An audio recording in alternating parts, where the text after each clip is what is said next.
Welcome back. Let's look at a major looming retail deal announced yesterday. US retail giant Walmart plans to buy out shareholders in Massmart, which it owns here in South Africa, and then delist the company.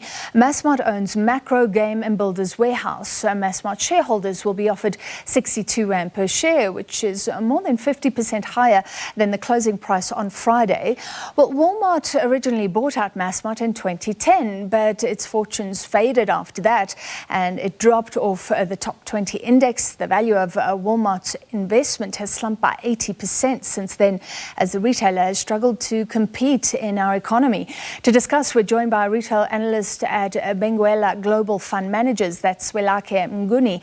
Thank you for being with us, Zwelakhe. Is it good, I guess, that after COVID-19 and the civil unrest that we saw and the floods in KwaZulu-Natal, at least Walmart wants to stay in the country, albeit in a different form? Let's start there. Thanks for having me, Francis, and good afternoon to your viewers.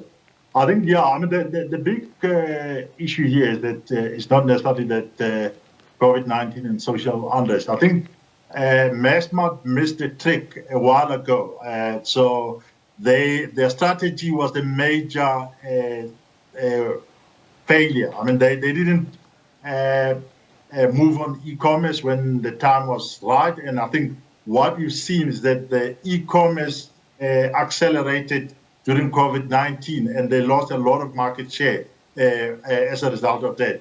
The second thing is that if you look back at the approach that was taken, was opening stores and chasing store opening, and they were not thinking about how long does it take for a store to become profitable, and what are the cost implications. And I think, as we saw in the last little while, the new CEO, Mitchell Slade, basically had to cut about 1.9 billion in costs to basically support the business, and even then the business is still not profitable.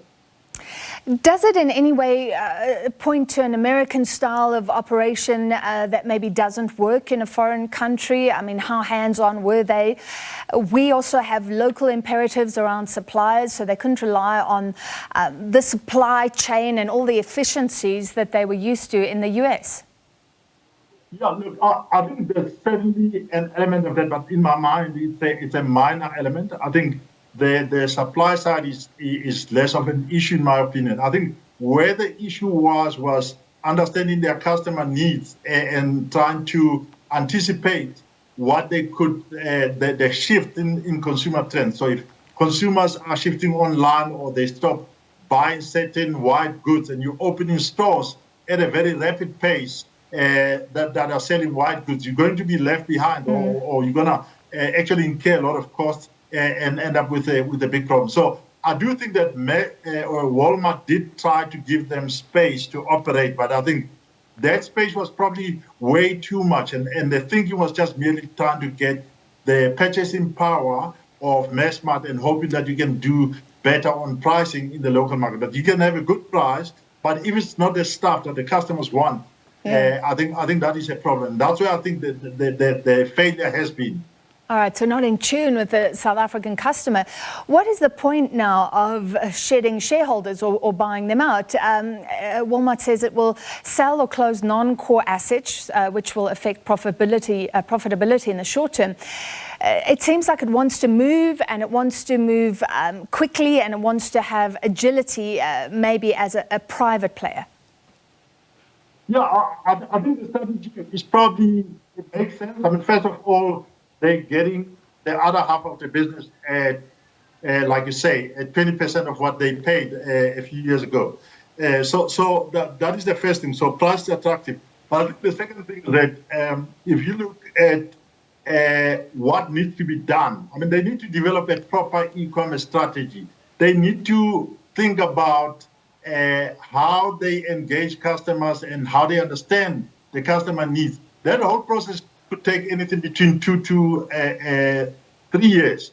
And that would probably be very volatile in a market where you are listed, your share price is being watched every day, you put out the result, you announce another loss, and you actually, management comes under pressure. So that share price movement could be a distraction. So I think them taking it off and trying to fix it maybe potentially they bring it back as Walmart Africa, and they're then able to work out a strategy that they can actually push through into Africa, because that was the initial plan in the first place. What are the core versus non-core assets? When they talk about shedding non-core assets, it sounds like jobs will indeed be affected. Yeah, look, I mean, they've closed some of their stores. I think that what was it called? The electronic shop that they had, they closed that one, and they've exited Cambridge and other jumbo cash and carry. So those were the non-core businesses. I mean, Builders Warehouse is staying; it's a good business, but it looks like they're losing market share. The liquor business is actually a good business as well, and I think the Makro is also a good business, but it's a question of rejigging the product mix. I mean, they've got massive space that they rent or acquire, and if you underutilize that, because you have to look at the trading densities, how much revenue do you make per square meter, and if you've got square meters that are non-productive, you're actually not doing well as a retailer. So I certainly think that the three businesses would probably be the core businesses, but it's a nature of what they are going to do with that product within the store. And that's why their problem is the product within the store, not necessarily the supply chain, not necessarily that they don't have an appeal to customers. They just have a product mix issue that I think they didn't understand their customers. Yeah, and Game have been cited as those big stores that seem to be empty towards the end. All right, thank you very much. Zwelakhe Mnguni, a retail analyst, looking at the Walmart deal that, of course, still has to go through the shareholders. He's analyst at Benguela Global Fund Managers.